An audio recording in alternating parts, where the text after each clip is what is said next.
Salut à tous les amis, c'est Joverclock, j'espère que vous allez bien. On va se retrouver aujourd'hui pour une petite vidéo dédiée à l'overclocking CPU. Vous me l'avez demandé, on va se la faire tranquillement. On va voir ensemble notamment quel est le matériel que l'on va avoir besoin pour réaliser un bon OC, les logiciels nécessaires aussi pour vérifier que notre overclocking est bien stable et bien bon. Et ensuite on verra les petites bases de l'overclocking, donc les diverses fonctions qu'on peut modifier. Je prendrai un i5 4690K pour cet exemple, mais voilà, une fois que vous avez les bases, vous pouvez aussi l'appliquer pour d'autres overclocking, pour d'autres CPU. Alors de quel matos on va avoir besoin? Alors on va commencer avec les processeurs. Alors les processeurs chez Intel c'est assez simple, vous allez avoir le petit suffixe K ou X qui représente tout simplement un repère pour vous indiquer que le processeur est ouvert à l'overclocking. Donc typiquement du 4590K, du 4790K, 6600K, du X99, les 5820K, etc. Voilà tout ce que vous aurez besoin de savoir chez Intel. Si vous n'avez pas de K, malheureusement il ne va pas être possible d'overclocker votre CPU. Chez AMD c'est un petit peu différent puisque tous les CPU sont eux ouverts à l'overclocking. Alors du côté des cartes mères, on va partir sur des chipsets qui sont éligibles à l'overclocking. Donc chez Intel, par exemple, le Z97, le Z170, le X99, etc. sont des chipsets qui vous permettent l'OC. Il y a bien évidemment des cas contraires, comme le B85 qui, suite à des failles, était éligible, mais on va rester aujourd'hui sur de l'officiel. Pour ce qui est des cartes mères, pour le prix, on vous recommande, en tout cas, si vous êtes encore une fois chez Intel, d'avoir des cartes mères en Z97, par exemple, à 110, 120 euros. C'est déjà des cartes mères qui sont équipées de façon correcte pour faire des petits overclocking. Alors, il y a un petit repère visuel, si vous voulez, pour vous donner un petit ordre d'idée. Quand vous commencez à avoir tout simplement des rades sur les étages d'alimentation, donc des radiateurs autour du processeur, c'est déjà une bonne chose. Quand vous voyez une alimentation 8 pins, c'est déjà, voilà, vous êtes dans des cartes mères d'assez bonne gamme et qui vont vous permettre d'avoir un OC cohérent. Alors, en ce qui concerne le refroidissement, ça va être très simple. On va bannir ce qui est offert par Intel et AMD, donc tous les petits refroidissements de base. On va prendre des petits modèles custom, donc pas besoin de grand chose. Un petit Hyper 212, un petit TX3 à 20-30 euros, ça fait déjà le taf pour faire des petits overclocking. Si vous voulez pousser un petit peu plus loin, vous pouvez prendre du petit Ventirad à 50-60 euros, du Dark Rock, un petit peu de Noctua par exemple. Et pour les autres, de l'AIO, pourquoi pas, c'est aussi une solution esthétique et qui apporte de bonnes performances. Alors du côté des logiciels, assez simple, on va en utiliser deux. Donc le HW Monitor qui va recenser toutes les infos de notre carte mère, de notre CPU, donc les tensions, les températures. Donc là par exemple on peut voir les températures de mon CPU, on peut voir l'overclocking qui va de 1.6 à 4.6 puisqu'il est overclocké à 4.6 en ce moment. Donc voilà, c'est un soft qui est assez intéressant qui va nous permettre notamment de vérifier que les réglages qu'on a appliqués dans le BIOS ont bien été pris en compte. Dans un second temps, on va utiliser OCCT qui est un stress test qui va tout simplement pousser notre processeur dans ses derniers retranchements à 100% et on va pouvoir donc vérifier que les températures sont bonnes. En fait, ça va tout simplement nous permettre de vérifier que notre OC est stable et qu'il est donc utilisable 100% du temps. Alors donc on va commencer tout de suite l'overclocking. Pour ma part je suis sur une MSI Z97 et avec un 4690K, donc voilà, ça va peut-être varier en fonction des marques que vous avez, si vous êtes chez Asus vous aurez un autre BIOS, etc. Quoi qu'il en soit, pour commencer il faut donc rentrer dans le BIOS. Donc pour ma part il faut appuyer sur la touche SHIP lorsque je boot, à vous de regarder, mais généralement voilà, c'est des touches assez communes. Lorsqu'on est à l'intérieur, on va aller donc sur l'onglet overclocking. Alors la première ligne, on va trouver quoi? Le CPU Ratio Mode. Ça vous permet tout simplement de mettre en all core, donc laissez-le comme il est d'origine, ça vous permet d'appliquer une fréquence sur tous les cœurs. Si vous le retirez, vous pouvez mettre une fréquence sur chaque cœur, ce que je vous déconseille.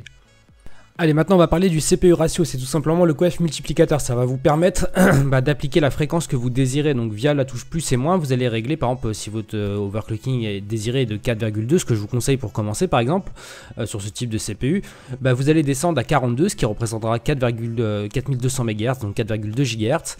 Et donc voilà, ça c'est une chose qui est assez simple à comprendre. Alors le CPU Ratio Mode, ça vous permet tout simplement de garder un overclocking fixe ou dynamique. Alors dynamique, qu'est-ce que c'est? C'est tout simplement lorsque vous êtes en bureautique, d'avoir un CPU qui est au repos, donc qui va descendre ses fréquences, et ensuite, si vous êtes en gaming par exemple, monter aux fréquences que vous avez choisies, par exemple 4,2 GHz. Pour ce qui est du ratio fixe, enfin du mode fixe plutôt, il va tout simplement conserver la fréquence d'overclocking que vous avez mis, par exemple 4,2, et le garder constamment, que ce soit au repos ou au travail. Alors en ce qui concerne le IST, l'Intel Turbo Boost, c'est des options d'économie d'énergie, on ne va pas y toucher.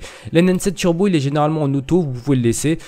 Pour ce qui est du ring ratio, on va pas en parler aujourd'hui parce que voilà, c'est un overclocking destiné à tout le monde et du coup on va pas parler forcément du cache processeur, etc. Donc on va pouvoir continuer. Alors pour tout ce qui est partie BCLK, on va pas forcément en parler puisque c'est une option qui est assez avancée. En fait ça va vous permettre de modifier les fréquences d'à peu près tout, que ce soit de la RAM, du PCI Express, du CPU bien évidemment.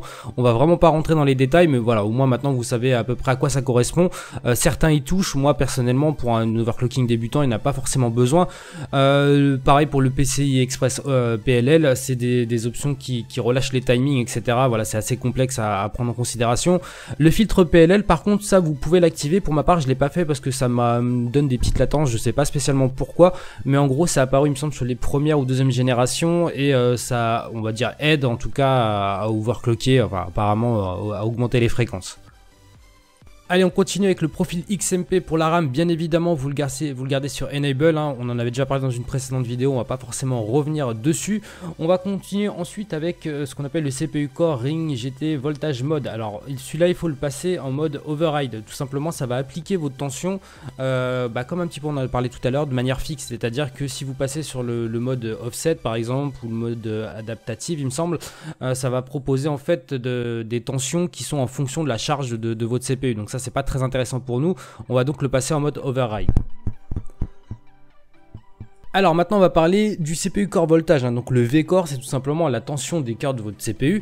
Alors là, il va falloir le régler en fonction de votre processeur. Malheureusement, je ne peux pas vous dire exactement, vous, les tensions qu'il va falloir appliquer pour le vôtre. En règle générale, je vous conseille, quoi qu'il se passe, de ne jamais dépasser 1.4. On sait qu'on peut aller jusqu'à 1.5, mais 1.4, voilà, c'est déjà presque trop pour beaucoup d'overclocking. En tout cas, pour le mien, par exemple, je peux boot, par exemple, à 1.31, 1.32. Moi, je préfère me laisser une petite marge, vu que j'ai pas passé beaucoup de temps d'overclocking sur ce CPU.